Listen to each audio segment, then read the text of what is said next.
A millionaire finds a poor girl sleeping on the street. Out of pity, he offers her 3 wishes, but the girl's first request leaves him completely shocked. Before listening to this incredible story, don't forget to subscribe to the channel for more exciting tales. The rain fell mercilessly on the capital that winter night. The streets were practically deserted, except for a few taxi drivers and delivery men who braved the downpour. From his office on the 40th floor, Victor Allianz watched the raindrops trickle down the panoramic window, creating hypnotic patterns that reflected the city lights.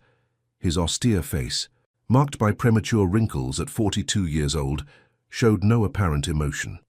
"Mr. Allianz, the merger documents are ready for your signature," said his assistant, placing a folder on the black marble desk. "You can leave it there. I'll sign it before I leave," he replied without taking his eyes off the window. The assistant hesitated for a moment, as if wanting to say something more, but then quietly withdrew. Victor was used to this kind of reaction. People around him always seemed uncomfortable with his calculated coldness, but he had learned long ago that feelings had no place in the business world. When he finally decided to call it a day, it was already past midnight. The rain had lessened, but it was still falling steadily. The building's security guard handed him the personalized umbrella with the Allianz Enterprises logo, the multinational he had inherited from his father 8 years earlier, and transformed into a billion-dollar empire. "Good evening, sir. Your driver is waiting," the security guard informed him. "That won't be necessary. I'll just walk a bit," Victor replied, surprising the employee who was used to seeing him always leave in the imposing armored car. The truth is, Victor couldn't bear the thought of returning to his empty penthouse that night. Since Olivia, his current wife, had traveled with their teenage son to visit relatives in Europe, the loneliness of the apartment suffocated him more than usual. Not that his marriage was warm. It was more of a convenient partnership, an alliance between influential families than a union born of love. As he stepped out of the building, the icy wind hit his face. Victor raised the collar of his cashmere overcoat and began to walk aimlessly. His footsteps echoed on the wet sidewalks, while his mind wandered to contracts, stocks, and market strategies, the only universe where he truly felt in control.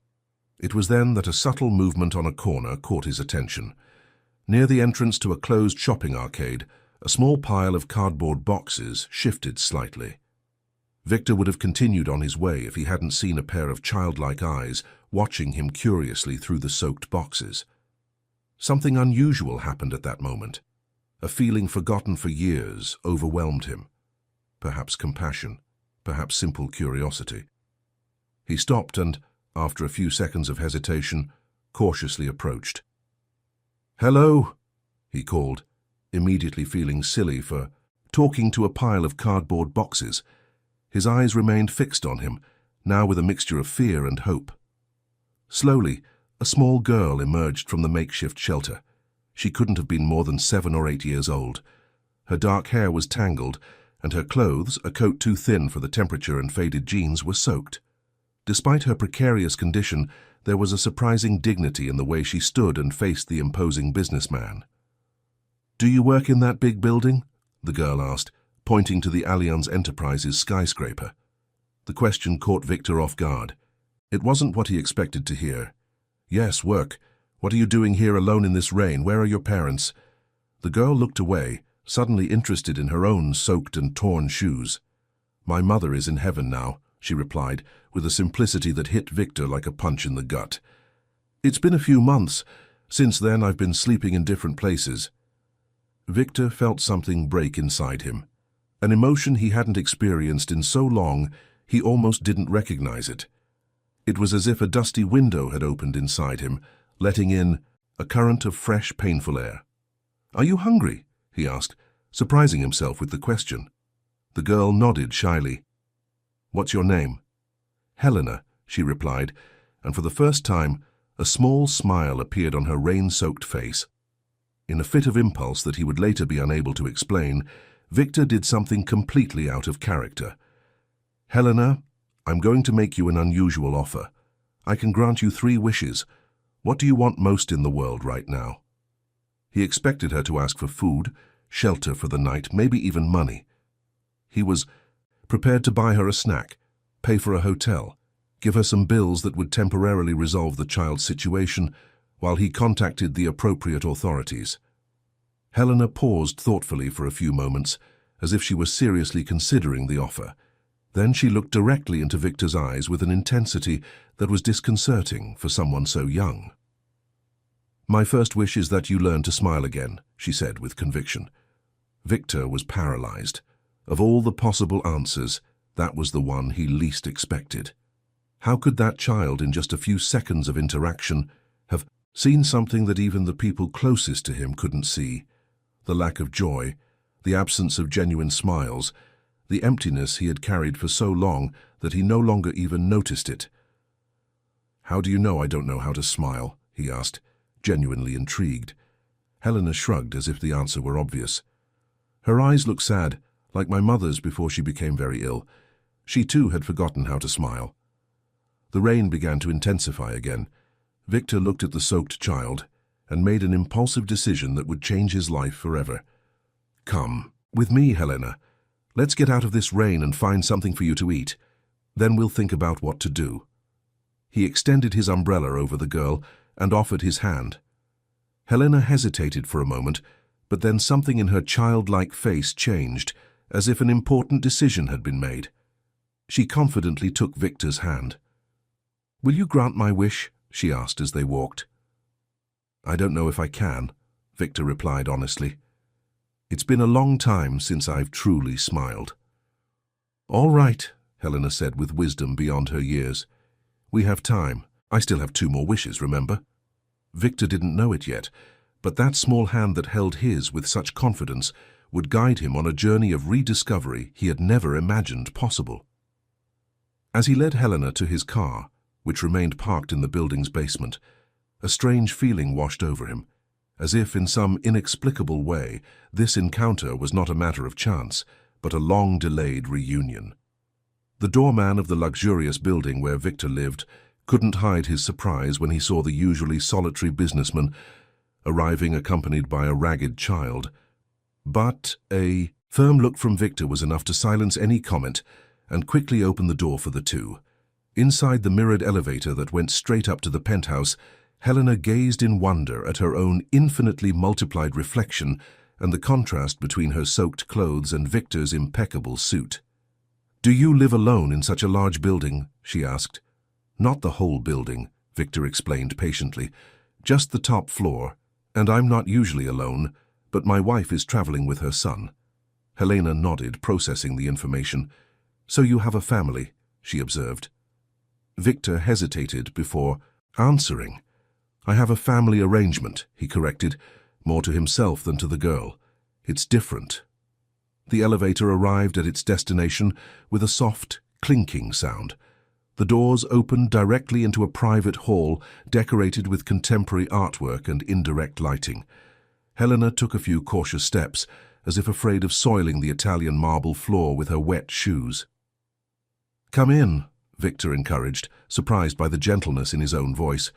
"We'll find dry clothes for you and something to eat. Then we'll talk about how to help you find a suitable place." But as he guided the little visitor through the luxurious apartment, Victor had no idea that this rainy night would be just the beginning of a story that would transform not only Helena's life, but also his own, filling voids he didn't even know he carried. As the hot shower water ran, Helena gazed in wonder at the bathroom, larger than many apartments she had stayed in. Steam fogged the enormous mirror as she tried each of the shampoos lined up on the marble shelf.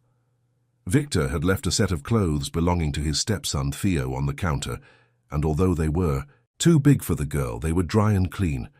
In the kitchen, Victor stared at the open refrigerator, unsure of what to offer a child.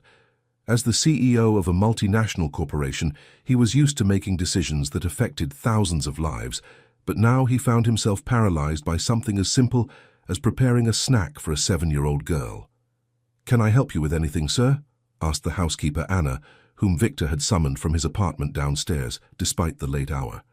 "Yes, Anna, I need something a child would want to eat," he replied, embarrassed by his own inadequacy.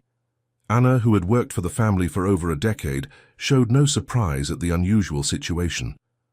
With quiet efficiency, she began preparing hot chocolate and sandwiches, while Victor vaguely explained that the girl was the daughter of an acquaintance and needed temporary shelter. "Where will she sleep, sir?" asked Anna, practical as always. Victor hadn't thought of that. His apartment had 5 suites, but only 3 were furnished, his, Olivia's, and Theo's. "Prepare the guest room, the one with a view of the park," he decided after a moment of reflection. When Helena finally appeared in the kitchen, she was almost unrecognizable. Her dark hair, now clean, revealed reddish highlights that Victor found strangely familiar. Theo's clothes formed a kind of makeshift dress on the small figure, fastened at the waist by a belt wrapped several times. "I'm hungry," she announced, sitting down shyly on one of the high stools at the marble counter.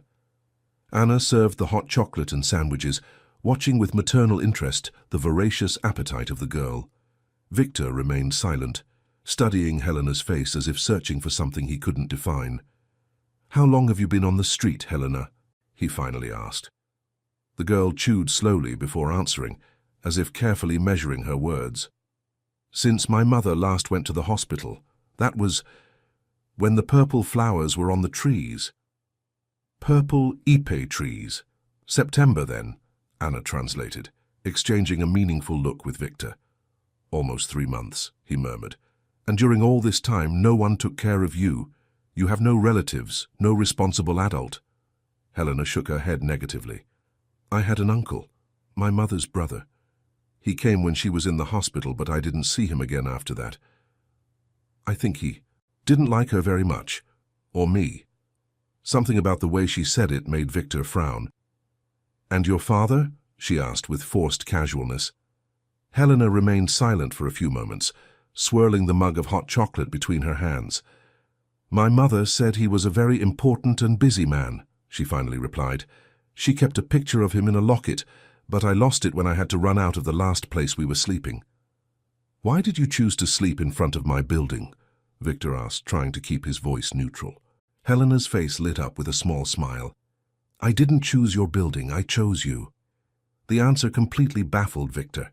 "What do you mean you chose me? You didn't know me until a few hours ago." Helena shrugged, a gesture that seemed to say that adults sometimes didn't understand obvious things. "My mother always stopped in front of that building. She would stare up for a long time. Before she left, she told me that if I were ever alone, I should look for the man who worked on the top floor of the big building with the blue letter A. She said you would know what to do." A heavy silence fell over the kitchen. Anna, sensing the sudden tension, discreetly withdrew, murmuring something about preparing the room. Victor felt as if the ground had disappeared beneath his feet. His mind raced, making connections that had remained dormant until then. "Helena, what was your mother's name?" she asked in a choked voice. "Rose," the girl replied simply. "Rose Carmen." The impact of that name hit Victor like a physical wave. He had to lean on the counter to keep from stumbling. Rose Carmen, the woman he had loved 8 years ago, before his father's sudden death completely changed the course of his life. Rose, who had disappeared without explanation just when he needed her most, leaving only an enigmatic letter that he, hurt and overwhelmed, never truly understood. "Did you know my mother?" Helena asked, carefully observing the businessman's reaction. Victor took a deep breath, trying to regain control. "Yes," he finally replied. "We've known each other for a long time." What he didn't say, what he couldn't say at that moment, was that Helena's reddish hair, the shape of her eyes, even the slight gesture of tilting her head while listening, everything about her screamed the truth that was beginning to form in his mind. Helena wasn't just Rose's daughter. Based on the dates, the circumstances, the way Rose had specifically directed the girl towards him, Helena was probably his daughter. "Are you all right?" the girl asked, reaching out with a small hand to touch Victor's arm. "You look like you've seen a ghost." "I'm fine," he lied, forcing himself to regain his composure. "I'm just tired and surprised by this whole situation." Helena nodded earnestly. "I'm surprised too. I didn't think you really existed. I thought it was just a story my mother made up to make me feel safe." Those simple words carried enormous weight. Victor felt an unfamiliar emotion tighten his throat. If Helena was truly his daughter, it meant that for all these years, Rose had raised the girl alone while he went on with his life, unaware of his own daughter's existence. "Helena," he said, choosing his words carefully, "you said your mother kept things. Belongings, documents, anything she considered important. Do you know where those things are now?" The girl frowned thoughtfully. "I have a backpack. I hid it under the cardboard boxes when I saw you approaching. It has all of Mum's important things inside." Victor felt his heart race. "We need to go back to get that backpack. Tomorrow morning, I promise." Helena yawned, tiredness finally overcoming the excitement of the unusual day. "I'll show you where you'll be sleeping tonight," Victor said, guiding her down the luxurious hallway to the guest room Anna had prepared. Helena's eyes widened at the sight of the king-size four-poster bed and the silk curtains framing the window overlooking the city's central park. "It's a princess's room," she whispered, marveling. It's yours for now," Victor replied, feeling strangely emotional at seeing the girl's genuine joy. After helping her settle in and making sure she was comfortable, Victor went to his private office in the apartment. With trembling hands, he opened the safe built into the wall and removed a carved wooden box that he hadn't touched in years. Inside was Rose's last letter, along with some photographs and small mementos of the brief but intense relationship they had shared. He reread the words he had memorized but never truly understood. "By the time you read this, I will have already left. Don't look for me. This is the hardest decision of my life, but it's the only one I can make right now. You have an important path ahead of you, and I can't be a part of it now. Maybe one day we'll understand that the times were never right for us. I keep our love in my heart, where it will always be safe. Rose." At the time, devastated by the sudden loss of his father and burdened with the responsibility of taking over the family business, Victor interpreted the letter as abandonment, as rejection. He felt betrayed precisely, when he needed support the most. It was this feeling that gradually froze his heart, transforming him into the cold and distant man he was today. But now, with the possibility of Helena being his daughter, everything took on a new perspective. What if Rose had left because she discovered the pregnancy? What if, knowing the critical moment Victor was facing, she had decided not to add that burden to his shoulders? The idea was simultaneously liberating and devastating.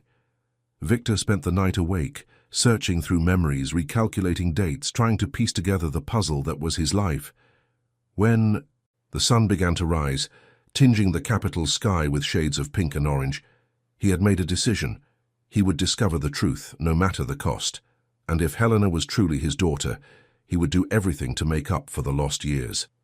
What he didn't know was that the truth would be even more complex and painful than he imagined, and that the journey that began there would lead him to confront not only his past, but also powerful enemies in the present. In the guest room, Helena slept peacefully for the first time, in months. Under the pillow, her small hand held tightly an object she hadn't shown Victor, a silver locket with the initials VA engraved on it, containing inside a photo of a younger man, with a smile that had long since disappeared from his face. Dawn brought with it a reality that seemed like a distant dream to Helena.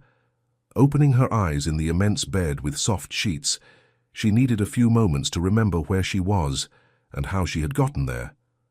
The guest room in Victor's penthouse was larger than any place she had ever slept, and the view of the city waking up below had something magical about it.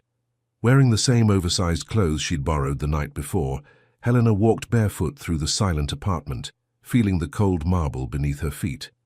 She found Victor on the balcony, a cup of coffee in his hands, his gaze lost on the horizon. He was already impeccably dressed in a navy blue suit, as if ready for a normal day's work, but something in his posture revealed that the night had been as restless for him as it had been transformative for her. "Good morning," said Helena, her small voice almost carried away by the morning breeze. Victor turned around, and for a brief moment, Helena saw something different in his eyes. It wasn't exactly a smile, but a gentleness that hadn't been there the night before. "Good morning, Helena. Did you sleep well?" She nodded, approaching timidly. "I've never slept in such a big, soft bed," he confessed. "It felt like I was floating on a cloud." Victor indicated a chair next to him. Anna prepared a full breakfast. It's in the kitchen, but before we eat, we need to talk. Helena sat down, her heart racing slightly. Adults wanting to talk usually meant problems. Are you going to send me away? He asked directly, his eyes fixed on Victor's. The question caught the businessman off guard. For a moment his professional facade faltered, and Helena glimpsed something that seemed like vulnerability. No, he replied firmly. In fact, I want to propose the opposite. I would like you to stay here, at least for now, until we resolve your permanent situation. Helena visibly relaxed. So what do you want to talk about? Victor placed his cup on the coffee table and leaned slightly forward, his elbows resting on his knees in a more accessible posture. You mentioned yesterday that you have a backpack with your mother's important things. We need to pick it up today. And also, he hesitated, choosing his words carefully.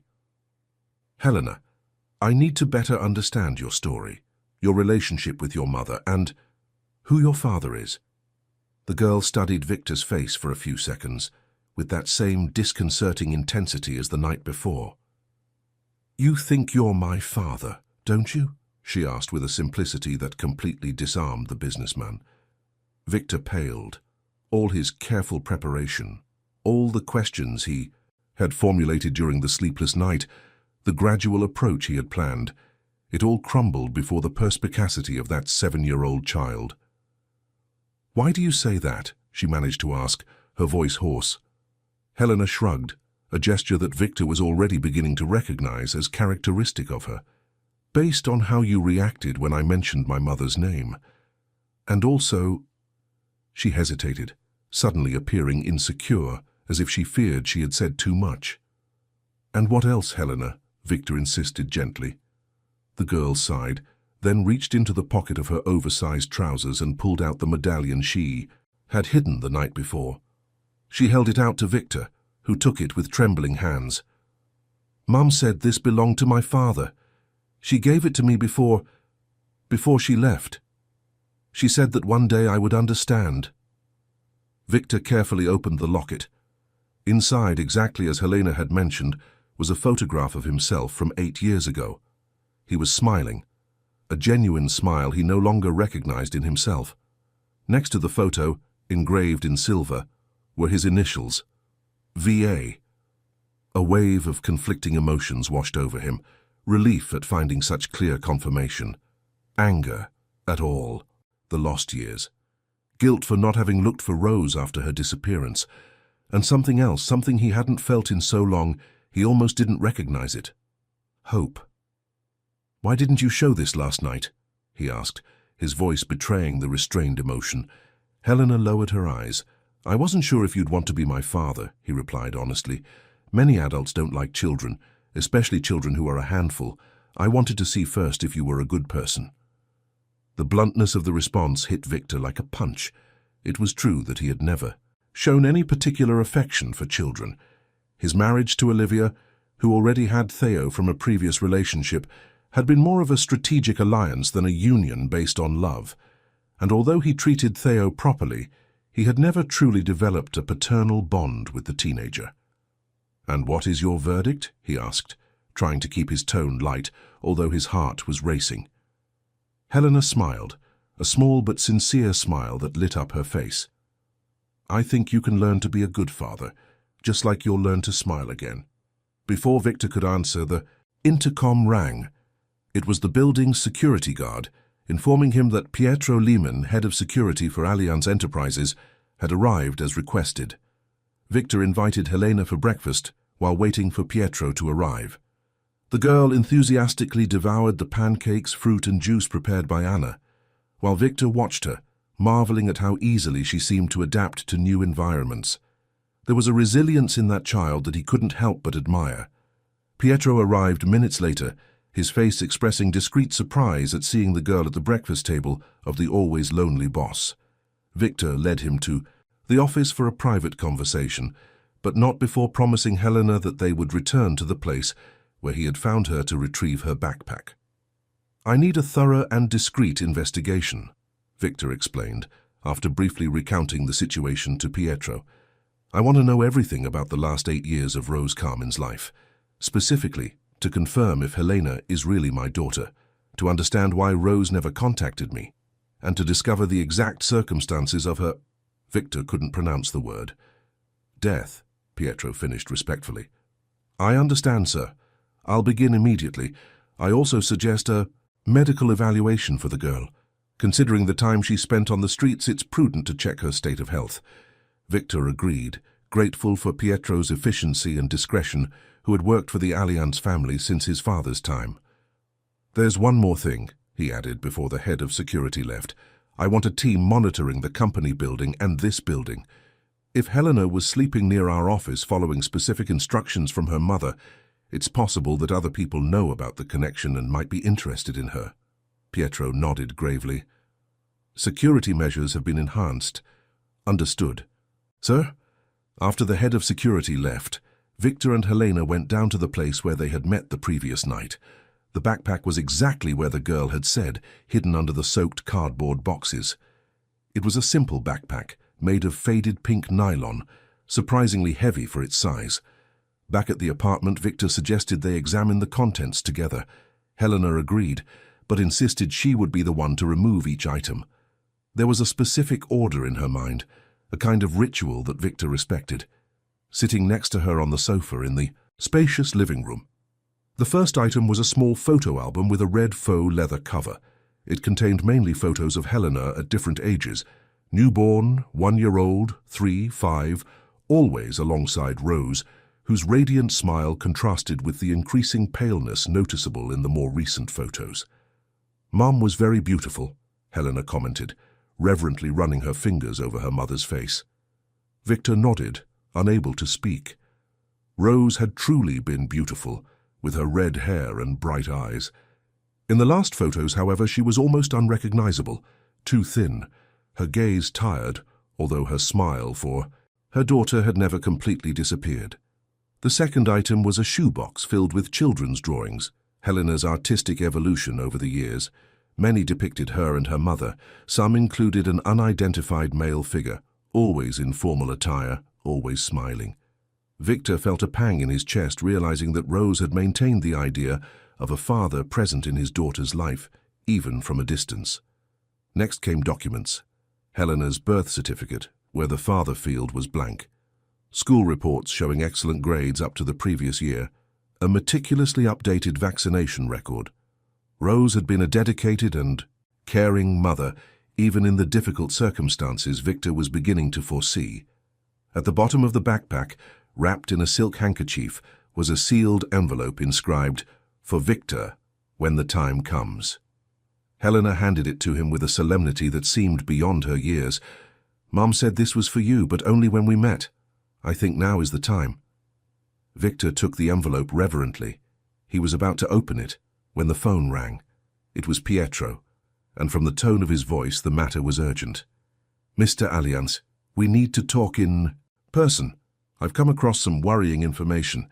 I'll be there in 20 minutes. Victor hung up, a dark premonition taking hold of him. "Did something bad happen?" Helena asked, her keen perception picking up on the change in the businessman's mood. "I don't know yet," he replied honestly, "but we'll find out together." Helena nodded, then surprised Victor by taking his hand and squeezing it lightly, as if she were the one offering him comfort, not the other way around. That small gesture, so simple and so profound, caused something to break inside the businessman. For the first time in years, Victor Allianz felt tears welling up in his eyes. Carefully tucking Rose's envelope into the inside pocket of his jacket, he vowed to himself that, regardless of what he discovered, he would protect that child with his own life if necessary. Because even without DNA tests, even without official confirmation, his heart already knew the truth. Helena was his daughter, and he wouldn't allow anything else to hurt her. What he didn't know was that Pietro's discoveries would uncover a web of conspiracy, betrayal and greed that extended far beyond Rose and Helena, reaching the highest echelons of Allianz Enterprises itself, and the mysterious death of his father 8 years earlier. The approaching storm would test not only his newfound paternity, but also every value he believed he upheld. Pietro Limen arrived punctually, his normally impassive face betraying signs of concern. Victor received him in his private office, while Helena remained in the living room, engrossed in a tablet that Anna had provided for her. "What did you find out?" Victor asked as soon as the door closed. Pietro placed a folder on the table and sat down, his expression serious. "We've begun the preliminary investigation, and what we've found so far is worrying, to say the least." He opened the folder, revealing surveillance photographs, medical reports, and meticulously organized official documents. Rose Carmen passed away approximately 3 months ago in a public hospital after battling a rare form of leukemia for over a year. Medical records indicate that she refused experimental treatments and opted only for palliative care for the last 6 months. Victor closed his eyes for a moment, absorbing the impact of that confirmation. Although he already knew of Rose's departure through Helena, hearing the clinical details made it all painfully real. "The most worrying part," Pietro continued, "is that in the last 6 months of Rose's life, she appears to have been systematically monitored." He slid some surveillance photographs across the table. They showed Rose, already visibly weakened, in different locations, leaving the hospital in a pharmacy, entering a small apartment in the suburbs of the capital. In several of them, Helena appeared by her side, always holding her mother's hand, always looking protectively around, as if instinctively sensing the danger. "Who was monitoring her?" Victor asked, his voice hardening. Pietro pointed to one of the photos, which partially showed a man in a grey suit observing Rose and Helena from inside a dark car. "Aaron Muller, Rose's half-brother, same mother. He is 42 years old, has a history of minor financial crimes, and has never been convicted. He officially works as an investment consultant, but maintains connections with questionable elements in the financial market." Victor frowned. Rose had never mentioned a brother during the time they were together. "What is his interest in Rose and Helena?" "That's what makes everything even more suspicious," Pietro replied, pulling another document from the folder. 3 weeks after Rose's death, Aaron filed for guardianship of Helena as her next of kin. Simultaneously, he initiated proceedings to administer a trust fund in the girl's name. Victor felt the blood run cold in his veins. "What background?" "A trust fund was established anonymously 8 years ago, coincidentally around the same time her father passed away and Rose disappeared from her life. The initial value was 10 million, but with conservative investments, it now exceeds 20 million. Victor's mind raced, connecting the dots, spotting patterns. 8 years ago, the critical period when everything changed, when his father died unexpectedly of a heart problem, when he abruptly took over the company, when Rose disappeared. "Who established this fund?" he asked, although he already suspected the answer. Pietro hesitated, which was unusual for the usually confident head of security. "The documentation indicates Luca Ollins as responsible for creating the fund." Victor felt as if he had been punched in the stomach. Luca Ollins had been his father's partner and Victor's mentor in the early years of his career. He had died in a car accident 5 years ago, taking many company secrets with him. "That doesn't make sense," Victor murmured. "Why would Luca create a fund for Rose's daughter without informing me? And why has Rose never used that money? From what we've seen, she and Helena have been living modestly, almost in poverty for the past few months." "Regarding this, we found something interesting," said Pietro, revealing another document. "The fund has a specific clause. The money can only be accessed after Helena turns 18, or in the event of Rose's death, by a legally appointed guardian. Apparently Rose never wanted to touch this money, even when her financial situation deteriorated with her illness." Victor rummaged through the folder, examining the documents himself, trying to understand the complex web that was forming. "There's something else you need to know," Pietro added with evident hesitation. "I believe Helena is in immediate danger." Victor looked up, alert. "Explain." "Aaron Muller has been monitoring this building for the past few days. Our security cameras captured him watching the main entrance last night, shortly before you arrived with Helena, and again this morning." Pietro swiped through a few more surveillance photos, showing the man in the grey suit in a parked car with a direct view of the entrance to the luxurious building where Victor lived. "Does he know the girl is here?" "We believe so. And considering his sudden interest in Helena's custody, immediately after discovering the existence of the fund. Victor didn't need Pietro to finish the thought. The man wasn't interested in Helena. He was interested in the millions from the mysterious trust fund. "Reinforce security at the building immediately," Victor ordered, standing up. "No one enters or leaves without full identification.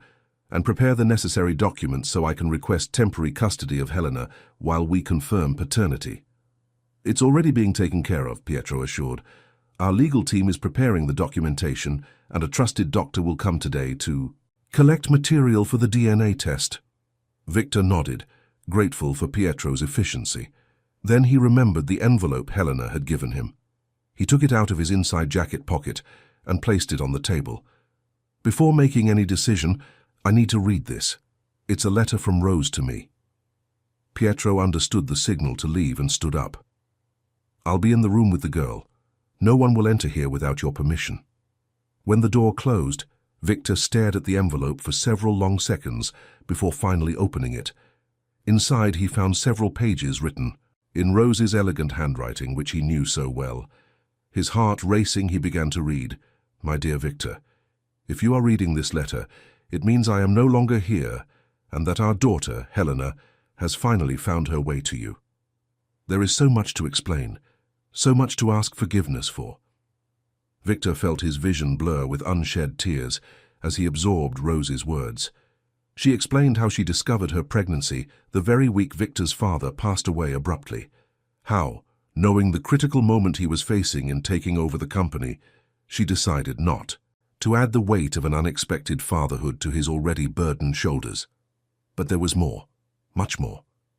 Rose revealed that, during a chance encounter with Luca Ollins, weeks after her separation from Victor, she discovered something disturbing.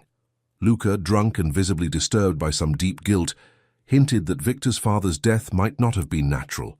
He spoke of incriminating documents, of betrayal at the highest levels of the company, of embezzled money. Frightened and unsure of whom to trust, Rose decided to distance herself completely, fearing that her connection to Victor could put him and the baby she was carrying in danger. Weeks later, Luca sought her out, sober and determined. He established the trust fund for Helena, demanding absolute secrecy, and provided false documents so that Rose could start over far from the capital. "I accepted his help for the same reasons that made me leave, to protect our daughter," Rose wrote. "I never touched the money from the fund because I always suspected its origin. Luca never explained where those millions came from, but his behavior suggested a guilty conscience, an attempt at reparation." The letter continued, detailing how Rose eventually discovered her illness, how she struggled to raise Helena alone, how she repeatedly tried to gather the courage to seek out Victor, only to back down, fearing the repercussions. In the final paragraphs, her handwriting became less steady, revealing her physical deterioration. "Now that my time is running out, I realize I may have made the biggest mistake of my life by keeping you two apart. Helena deserves to know the wonderful father I know you can be, and you deserve to know the incredible daughter we have. She has your intelligence, Victor, your determination, but also a kindness and intuition that are uniquely hers. Take care of her, protect her, especially from my brother Aaron, who recently found out about the fund and has shown an interest in Helena he never had before. Finally, there's something you need to know about your father and about Luca. I left everything I discovered in the old Central Bank branch on Acacia Street, safe 17C. Helena has the key. She knows where it is, though she doesn't understand its significance. It's dangerous, Victor. Be cautious. Forgive me for leaving, for hiding Helena from you, for all the decisions I made believing they were the right ones. If you ever felt for me half of what I felt for you, I know you will find room in your heart for that forgiveness. With eternal love, Rose." Victor finished reading, his face wet with tears he hadn't even realized were falling. The letter revealed not only the existence of his daughter, but hinted at a much larger conspiracy involving her father, Luca, and possibly the very structure of Allianz Enterprises. She stood up, carefully placing the letter in the safe built into the wall. She needed time to process everything, but time was precisely what she didn't have. Helena was possibly in danger, and the answers she so desperately sought seemed to lie in the mysterious safe Rose had mentioned. Upon returning to the room, he found Helena and Pietro looking at something on the tablet. The girl smiled when she saw him, but the smile faded when she noticed his red eyes. "Were you crying?" she asked directly. "Yes," Victor admitted, deciding that honesty would be the foundation of his relationship with his daughter. "Her mother's letter moved me.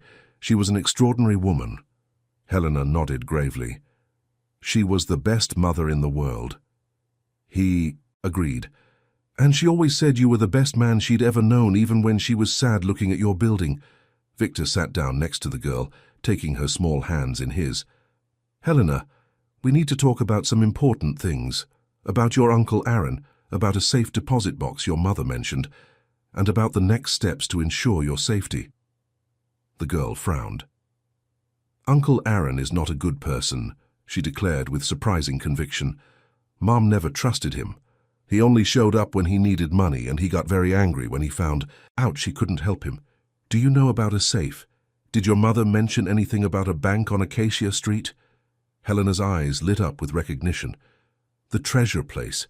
Mom took me there once, shortly before going to the hospital for the last time. She showed me the old building and said that one day I might need to remember it. And..." She hesitated, then took a small golden key attached to a cord from her pocket. "She gave it to me.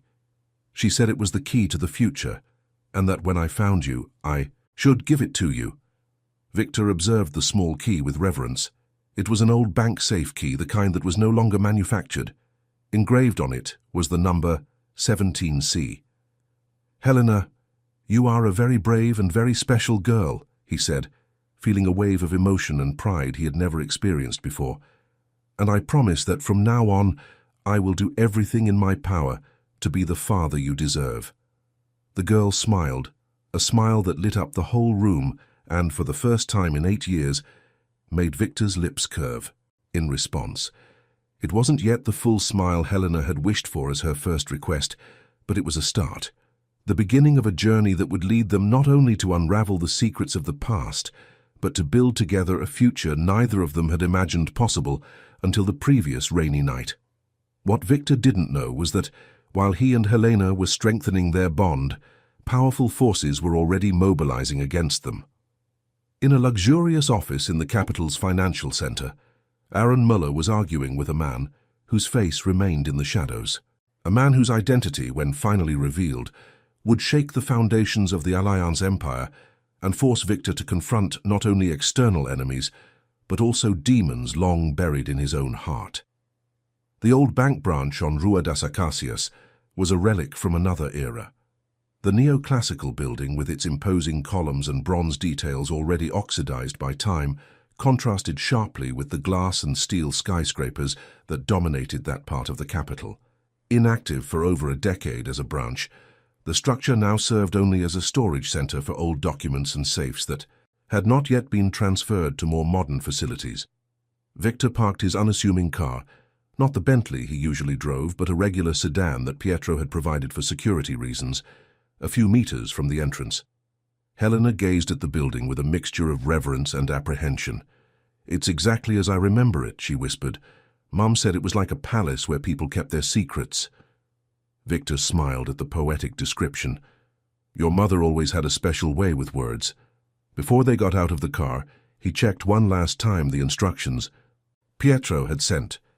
The head of security had remained in the apartment, coordinating the installation of additional security systems and further investigating Aaron Muller's recent activities. "Remember what we agreed on, Helena," Victor said seriously. "We go in, find the safe, take what we need and leave, without drawing attention, without taking longer than necessary." The girl nodded, her small face taking on an expression of determination that reminded Victor once again how much she was Rose's daughter, and his.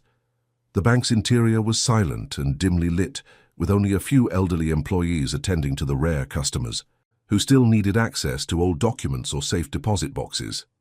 Victor approached the main counter, where a grey-haired lady, her hair pulled back in a neat bun, watched them over her reading glasses. "Good morning," he greeted with his best professional smile. "I'd like to access a safe." "Name and number of the safe deposit box, please," the employee replied mechanically. "Victor Allianz, safe 17C. The woman typed the information into an old-fashioned computer, frowning at the screen. "This safe deposit box is registered in the name of Rose Carmin, sir." Victor was prepared for this possibility. "Yes, my wife," he lied softly, mentally thanking himself for having thought to bring the proper documents. "Unfortunately, she passed away recently. I have here the power of attorney that authorizes me to access the safe." He presented the carefully forged documents that Pietro had provided during the night. The clerk examined them meticulously, then turned her attention to Helena, who remained quietly beside Victor, clinging to his hand. "And this must be little Helena," she commented with a warmer smile. "Rose used to bring her here from time to time, a lovely girl." Helena smiled shyly, perfectly playing her part. Victor felt a surge of pride at his daughter's intelligence and adaptability. After a few more checks, the clerk finally led them down a marble corridor to a room where rows of metal safes covered the walls from floor to ceiling. She located 17C, inserted her own master key into the top lock, and instructed Victor to use Helena's key in the bottom lock. "I'll leave you two alone," the employee said. "Ring the bell when you're finished." As soon as the door closed, Helena solemnly handed the small golden key to Victor. The safe opened with a soft click, revealing a surprisingly spacious interior. Victor carefully removed the contents: a box of documents, a large sealed envelope, an old USB device, and, curiously, an apparently handmade rag doll. Helena immediately recognized the doll.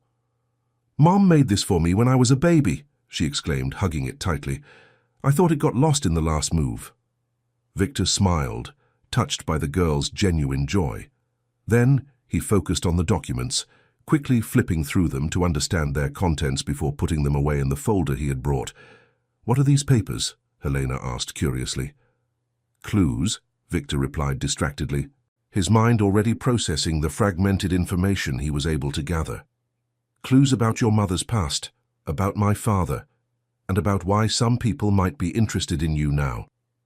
One page in particular caught his attention. A toxicology report dated 8 years ago, exactly the week his father had passed away. Victor felt his blood run cold as he read the preliminary findings, suggesting the presence of an unidentified substance in Marco Allianz's blood, a substance that did not appear in the official autopsy reports he had received at the time.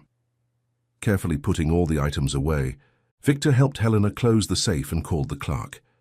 As she escorted them back to the main lobby, the girl clutched the rag doll tightly to her chest, like a recovered treasure.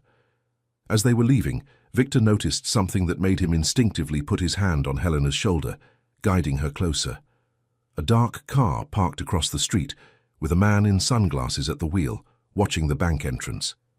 The description perfectly matched Aaron Muller's vehicle in the surveillance photos Pietro had shown him. "Change of plans," Victor murmured to Helena, leading her in the opposite direction from the car they had used to arrive. "Let's walk to the next corner and get a taxi." Helena, noticing the tension in Victor's voice, didn't ask any questions. They walked casually, like a father and daughter on a normal stroll, although Victor kept a watchful eye on the reflections in the shop windows to check if they were being followed. Victor's phone vibrated in his pocket. It was Pietro. "We have a problem," said the tense voice of the head of security. "Aaron Muller has filed for emergency custody for Helena, claiming you kidnapped her. A social worker, accompanied by police officers, is on his way to your apartment right now." Victor felt a tightness in his chest. "How much time do we have?" "Less than an hour, I'd say. And one more thing. We just found out that Muller is under investigation for financial fraud. If he gets custody of Helena and access to the trust fund—" "I understand," Victor interrupted. "Alert our legal department. We'll be back in 20 minutes. He hung up and turned to Helena, who was watching him attentively. The girl's ability to understand complex situations without needing detailed explanations continued to impress him. "We need to get home quickly," Victor explained as he signaled for a taxi. "His uncle Aaron is trying to cause us trouble." Helena nodded gravely. He was always good at causing trouble for Mom, too. During the drive back, Victor opened the sealed envelope they had found in the safe. It contained a handwritten letter from Luca Ollins to Rose, dated shortly before the accident that had taken her life. Rose, if something happens to me, you need to know the truth. Marco didn't die of natural causes. I have proof, but I also feel guilty. The fund for Helena is only the beginning of my redemption, but it won't be enough. Someday, when it's safe, give this information to Victor. He deserves to know what really happened to his father. The company was infiltrated at the highest levels. Trust no one, especially. The letter ended abruptly, as if Luca had been interrupted before completing the crucial warning. Victor felt a chill run down his spine. His father's death, which he had always accepted as tragic but natural, now appeared in a completely different and possibly criminal light. Upon arriving at the building, Pietro was waiting for them in the lobby, his normally impassive face betraying concern. "Have they arrived yet?" Victor asked, keeping his voice low as they hurried toward the private elevator. "Not yet, but our contacts in the police have confirmed they are on their way.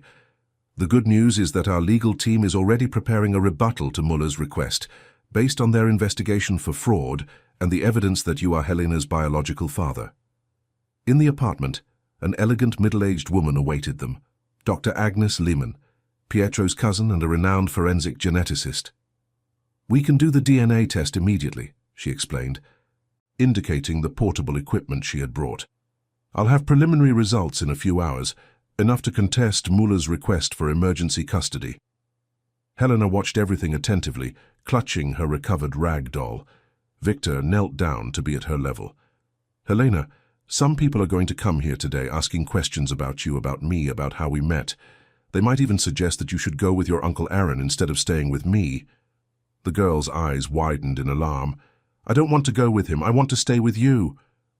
Victor smiled gently, touching his daughter's face. "And I want you to stay with me too. But to ensure that, we need to follow some rules when these people are here. We need to be honest about how we met, but we also need to show that we're happy together, that we take care of each other. Do you understand?" Helena nodded solemnly, then surprised everyone by saying, "Should we say that you're my real father? Because Mom always said you were, even when you didn't know about me." Victor felt a lump in his throat. "Yes, we should say exactly that because it's the truth." The doorbell rang, announcing the arrival of the visitors.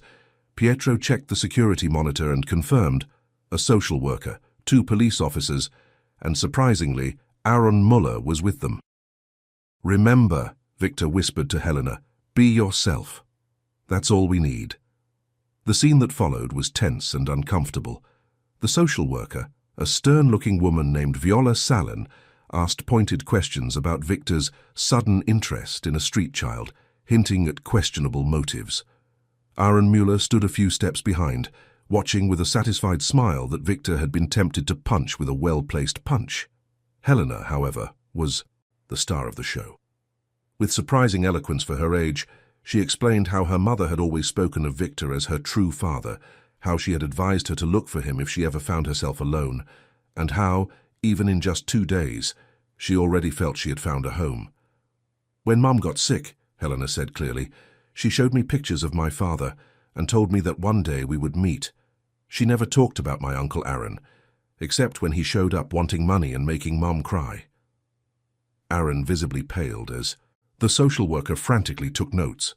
Dr. Agnes then intervened, explaining that they were in the process of officially confirming paternity through DNA testing, and that preliminary results would be available within a few hours. "I understand the authorities' concern," Victor said in the controlled voice he used in crucial negotiations, "but Helena is my daughter. I was unaware of her existence until yesterday, due to circumstances that Rose, her mother, explained in letters I possess, and am willing to share with the court. As for Mr. Muller, I suggest investigating his sudden interest in the guardianship of a niece. He practically ignored for 7 years, coincidentally after discovering the existence of a trust fund in Helena's name." The mention of the trust fund made Aaron step forward, his face contorting in anger. "That's defamation. I've always cared about my niece. Then why did Mom cry every time you left?" Helena asked directly, her voice small but firm. "Why did you yell at her, demanding money she didn't have?" The silence that followed was deafening. The social worker looked from Aaron to Helena, then to the police officers, who seemed increasingly uncomfortable with the situation. "I believe that, for now, the best thing for the child is to remain where he is," Viola finally decided, "especially considering that there is consistent evidence of a paternal bond and no evidence of mistreatment or inadequate conditions here. The court will decide the issue of permanent custody after a full evaluation of the case." Aaron looked like he was about to explode, but he held back, shooting Victor a look that was pure venom before abruptly leaving, followed by the police officers. The social worker stayed behind for some final guidance and to schedule a follow-up visit. When everyone finally left, Victor felt as if he had run a marathon. Helena, on the other hand, seemed energized by the experience, her eyes shining with a mixture of triumph and relief. "We did it!" she exclaimed, throwing her arms around Victor's waist in a spontaneous hug that took him by surprise. Victor felt something break inside him, a final barrier of ice that had protected his heart for so long. He knelt and embraced Helena properly, feeling her small, fragile body against his, the precious life Rose had protected, the daughter he didn't know he had, the miracle he had found on a rainy night. And then, to the surprise of everyone in the room, Pietro, Agnes, Anna, and especially himself, Victor Allianz smiled. Not the calculated smile he used in negotiations, nor the polite smile for corporate photographs, but a genuine, radiant smile that transformed his face and reached his eyes. "Your first wish," Helena whispered, touching her father's face reverently. "You're learning to smile again." At that perfect moment, neither of them could imagine that the battle was only beginning. The secret Victor had discovered about his father's death was just the tip of an iceberg of conspiracy and betrayal that extended to the highest echelons of Allianz Enterprises. And Aaron Muller, far from giving up, was about to ally himself with someone whose identity would shake the foundations of the new family Helena and Victor were building. Someone very close, someone no one would suspect, someone who had much to lose if the truth came out. 3 days had passed since the social worker's visit. The DNA test had confirmed what Victor already knew in his heart. Helena was, without a doubt, his biological daughter.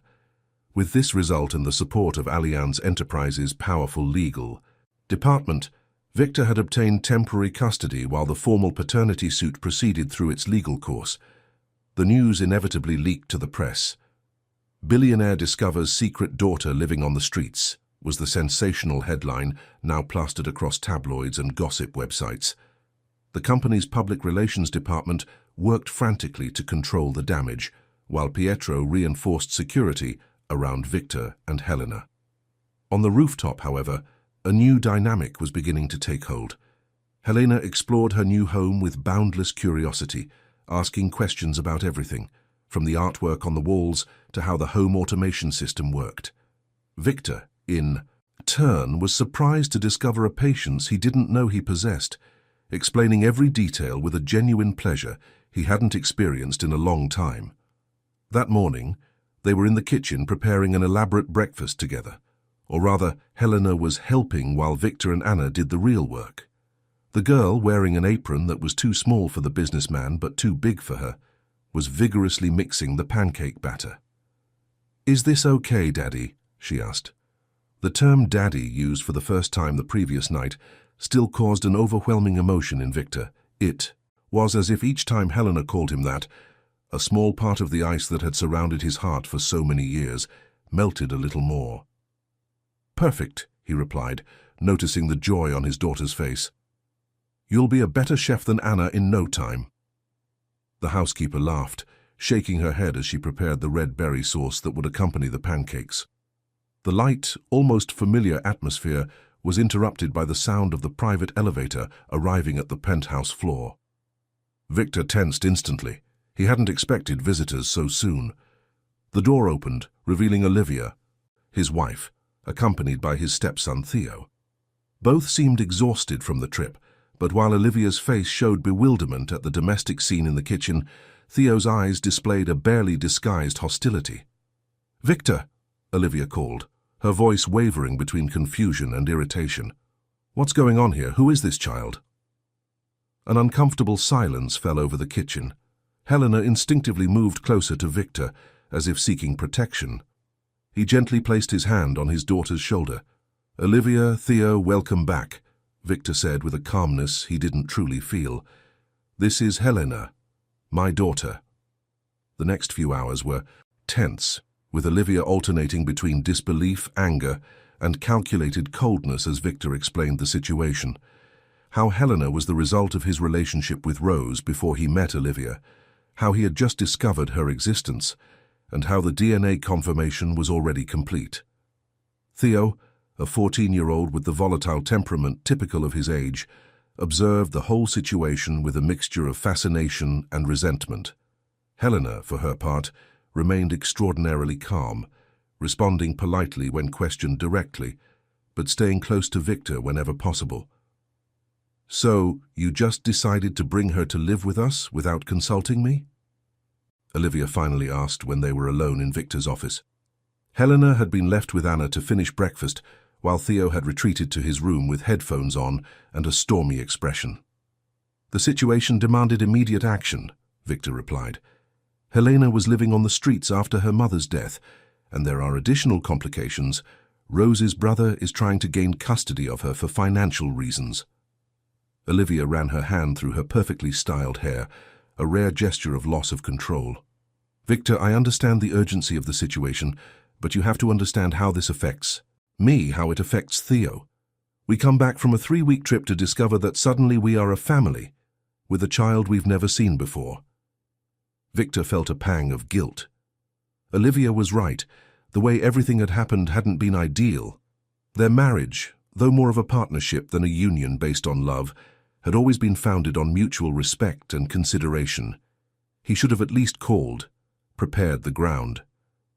"You're right," he admitted. "I didn't handle this in the best way possible, but I hope you can understand that we're dealing with extraordinary circumstances." Olivia watched him for a long moment, then asked the question that had probably been on her mind since she first saw Helena. "You're different, Victor. There's something in your eyes I've never seen before.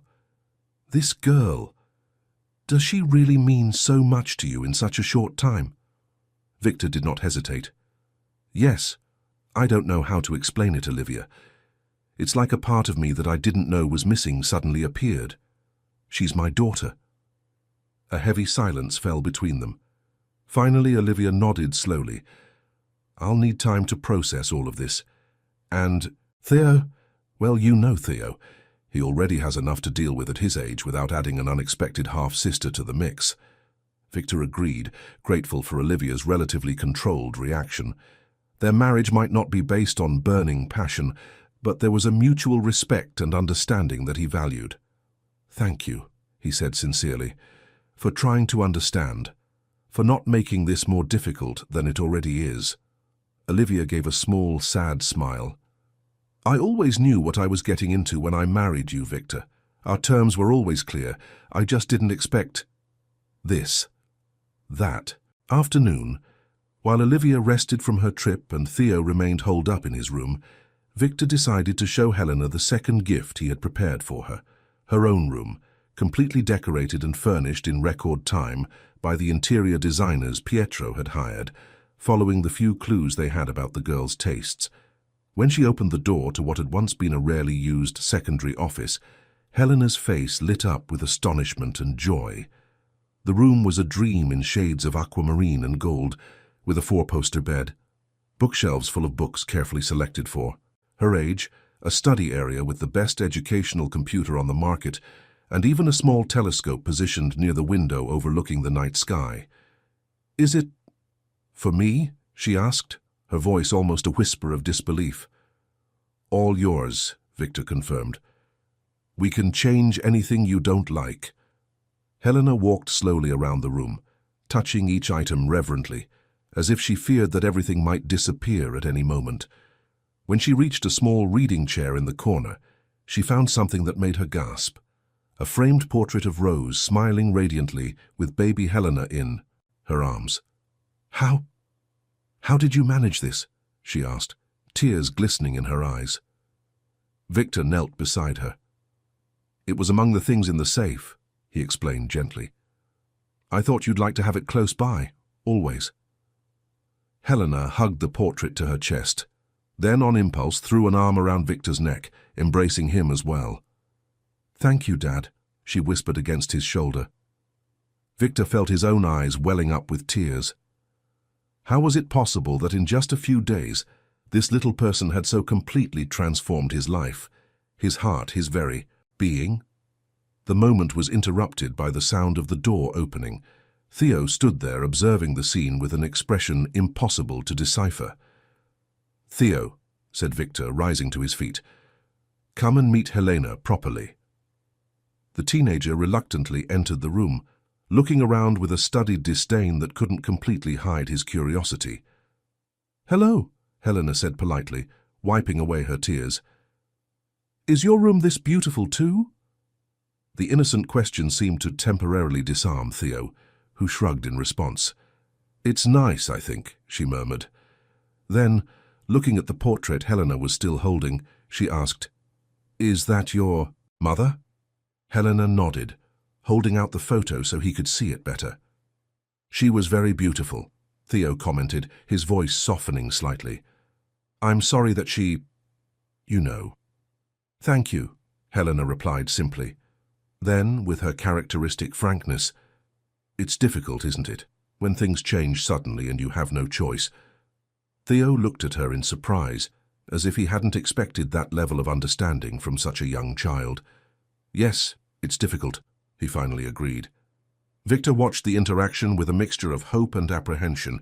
He knew that adjusting wouldn't be easy for any of them. Theo, already dealing with the complexities of adolescence, now had to share not only his home, but also his stepfather's attention with an unexpected half-sister. Olivia needed to completely recalibrate her view of what her family and marriage were. And Helena, well, Helena was navigating a new world, with new people, new rules, all while processing the recent loss of her mother. "How about a tour of the rest of the apartment?" Victor suggested, trying to ease the tension.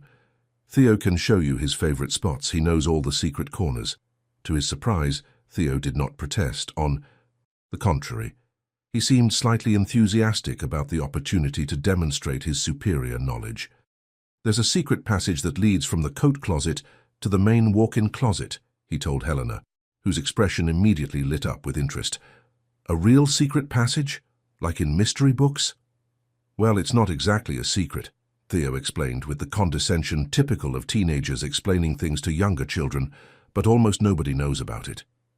As the two left the room, Helena already bombarding Theo with questions about other secret passages or hiding places in the apartment, Victor allowed himself a moment of hope.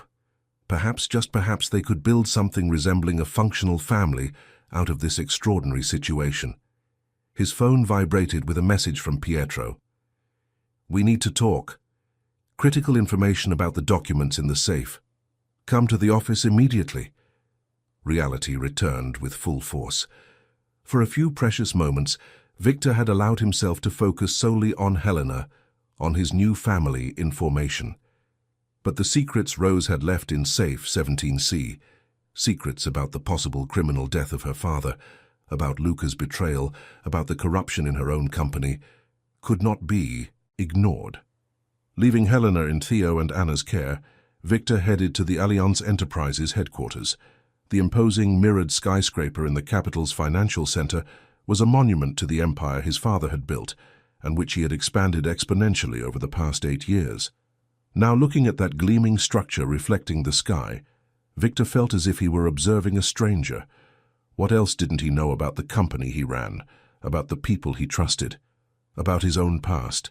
Pietro awaited him in his private office on the top floor, accompanied by Chiara Limen, the brilliant financial analyst who led the company's internal audit division. Pietro's normally calm face displayed lines of concern, while Chiara appeared simultaneously excited and apprehensive. "We've discovered something, sir," Pietro said, without preamble as soon as the door closed. "Something big."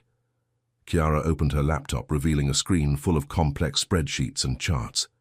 The safe's USB drive contained encrypted financial records, she explained, her fingers gliding quickly across the keyboard as she navigated between different files. Luca Ollins maintained a parallel accounting system, documenting what appears to be a massive scheme to embezzle company funds. Victor felt the blood run, cold in his veins. Was Lucas stealing from the company? No, Chiara replied, her eyes shining with the intensity of someone who had solved a complex mystery. Luca was tracking down who was stealing, and from what we've been able to piece together so far, it was someone very close to his father, someone who had access to the highest levels of the company. Who? Asked Victor, although a dark premonition was already beginning to form in his mind. Pietro and Chiara exchanged a hesitant glance. We're not absolutely certain yet, Pietro said cautiously, but all the evidence points to Felipe Muller.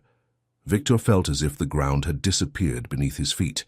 Felipe Muller, his father's financial mentor, the man who had guided Victor through the turbulent first months after Marco's death, the man who currently held the position of Chief Financial Officer of Allianz Enterprises. Felipe Muller, Olivia's uncle. The implications were devastating on multiple levels. Professionally, it meant that the person responsible for the finances of her empire was potentially involved in fraud and misappropriation of funds. Personally, it meant a disturbing connection between Olivia and the entire situation.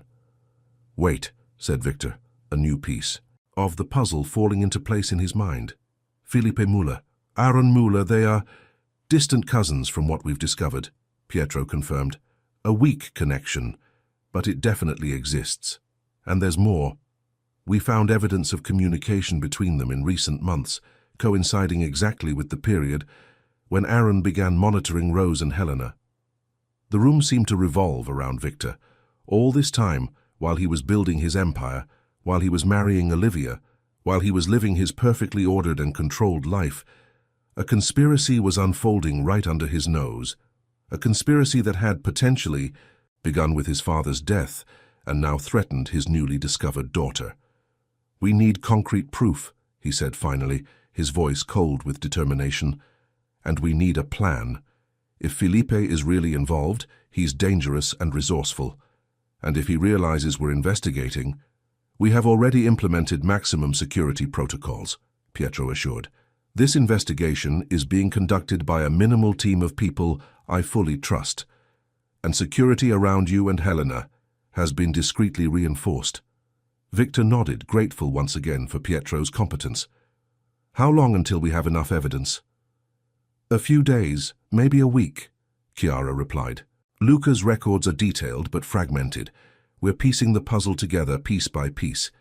At that moment, Victor's phone rang. It was Olivia, her voice trembling slightly. Victor, you need to go home now. Theo and Helena, there's been an incident. Victor's heart raced. Are they all right? What happened? They're physically fine, but... Victor, Theo is accusing Helena of theft. He says she took the watch you gave him for his birthday. Things are tense here. Victor hung up, his face pale as he turned to Pietro and Chiara. I need to go. Continue the investigation and keep me informed. And Pietro... Yes, sir. Increase surveillance on Philip and Aaron. I want to know their every move. As he drove back to the penthouse, Victor couldn't help but think about the strange timing. Just when they were discovering a possible connection between Felipe Muller and the whole conspiracy, an accusation surfaced that placed Helena under suspicion within her own home. Was it really just a coincidence? Or was there more to this supposed incident than met the eye? 2 months later, Victor confronted Felipe in the meeting room, irrefutable evidence in hand. For my father, for Rose, and for Helena's safety.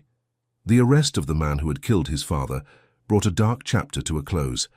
That night, watching Helena sleep peacefully, while Olivia and Theo chatted on the balcony under the moonlight, Victor felt something different. He picked up the photo Helena kept under her pillow, him, her, Olivia, and Theo smiling in the park. Without realizing it, his face lit up. The first wish had been fulfilled, and the other 2 were on their way. End of story. Dear listeners, we hope Victor and Helena's journey has touched your hearts. For more moving stories like this, we've created a special playlist that you can find by clicking the link on the left of the screen. If this narrative about second chances and families formed by the heart moved you, be sure to subscribe to the channel and like the video. Also, share in the comments which moment touched you the most in this story. Every day we bring you unique content that explores the depth of human feelings. Stay with us for the next story that will surely move you too.